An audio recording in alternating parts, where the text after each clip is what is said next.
Capres nomor urut 1 Anies Baswedan mendapatkan pesan ancaman pembunuhan. Ancaman pembunuhan itu disampaikan melalui kolom komentar platform TikTok kemudian diunggah beberapa akun di media sosial X.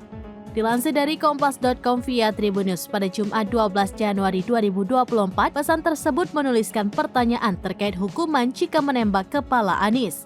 Merespon ancaman tersebut, Tim Pemenangan Nasional Anies Muhaimin atau Timnas Amin meminta Polri untuk mengusut tuntas. Timnas Amin telah melaporkan kasus ini kepada pihak kepolisian. Menurut Timnas Amin, ancaman tersebut sudah sangat membahayakan keselamatan Anies. Untuk itu, Timnas Amin meminta Polri untuk menindak tegas pihak yang mengirimkan pesan ancaman. Pernyataan itu disampaikan juru bicara Timnas Amin, Iwan Tarigan, pada Jumat 12 Januari 2024. Mewakili Timnas Amin, Iwan meminta kepada pihak kepolisian melakukan investigasi dan penegakan hukum terkait ancaman tersebut.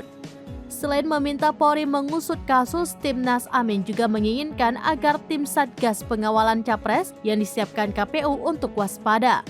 Meski demikian, tim pengamanan Anies diminta tetap bersikap humanis ketika Anies bertemu dengan rakyat.